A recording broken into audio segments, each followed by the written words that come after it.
Sir, ಈಗ 2024 budget ಬಂತು. ಏನು ನಿರೀಕ್ಷೆ ಇಟ್ಕೊಂಡಿದ್ದೀರಾ ಸರ್ ಈ ರಾಜ್ಯ ಸರ್ಕಾರದ ಬಗ್ಗೆ?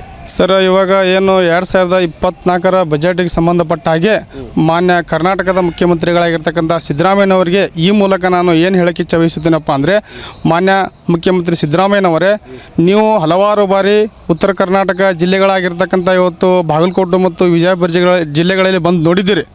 ಇವತ್ತು ದೇಶದ 2ನೇ ಜಲಾಶಯ ಆಗಿರ್ತಕ್ಕಂಥ ಆಲಮಟ್ಟಿಯ ಲಾಲ್ ಬಹದ್ದೂರ್ ಶಾಸ್ತ್ರಿ ಇವತ್ತು ಆ ಭಾಗದಲ್ಲಿ ರೈತರ ಏಳಿಗಾಗಿ ನೀವು ಶ್ರಮಿಸಬೇಕಾಗಿತ್ತು.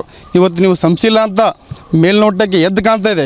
ಎದ್ದು ಕಾಣೋ ಜೊತೆಗೆ ಇವತ್ತು ನಾನು 2024 ಬಜೆಟ್ ಸಂಬಂಧಪಟ್ಟ ಹಾಗೆ ನೀವು ಆ ಭಾಗದ ನೀರಾವರಿ ಯೋಜನೆಗಳಾಗಿರ್ಬೋದು ಮತ್ತು ಸಂತ್ರಸ್ತರ ಸಂಬಂಧಪಟ್ಟಂಥ ಏನು ಇವತ್ತು ಸಂತ್ರಸ್ತರ ಸಂಬಂಧಪಟ್ಟಂಥ ಈಗ ದುಡ್ಡಾಗಿರ್ಬೋದು ಮತ್ತು ಇನ್ನಿತರ ರೈತರ ವಿಷಯಗಳ ಸಂಬಂಧಪಟ್ಟ ಹಾಗೆ ಈ 2024 ಬಜೆಟಿನಲ್ಲಿ ಅದಕ್ಕೆ ಅತ್ಯಂತ ಹಣವನ್ನು ಹೆಚ್ಚಿನ ರೀತಿಯಲ್ಲಿ ಕೊಟ್ಟು ರೈತರ ಏಳಿಗಾಗಿ ನೀವು ಶ್ರಮಿಸಬೇಕು.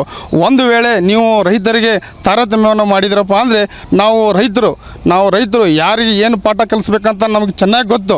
ಏನು ಇವಾಗ ಹಿಂದಿನ ಸರ್ಕಾರಕ್ಕೆ ನಾವು ಹೇಗೆ ಪಾಠ ಕಲಿಸಿದ್ದೇವೆ ಹಾಗೆ ನಿಮಗೂ ನಾವು ಏನು ಈ ಬರುವ ಲೋಕಸಭಾ ಚುನಾವಣೆಯಲ್ಲಿ ನಿಮಗೆ ತಕ್ಕ ಪಾಠ ಅಲ್ಲ, ನಿಮಗೆ ಈ ಇತಿಹಾಸದಲ್ಲೇ ನೀವು ರಾಜಕೀಯ ಗದ್ದಿಗೆಯನ್ನು ಏರಬಾರ್ದಂತ ನಾನು ಈ ಮೂಲಕ ಮಾನ್ಯ ಸಿದ್ದರಾಮಯ್ಯನವರಿಗೆ ಹೇಳಕ್ಕೆ ಇಚ್ಛೆ ಬಯಸುತ್ತೇನೆ.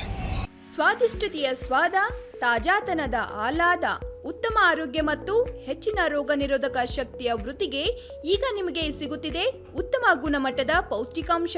Shri Vaidik millet health mix, ಇದು ಸಿರಿಧಾನ್ಯಗಳ ಸಂಪತ್ತು.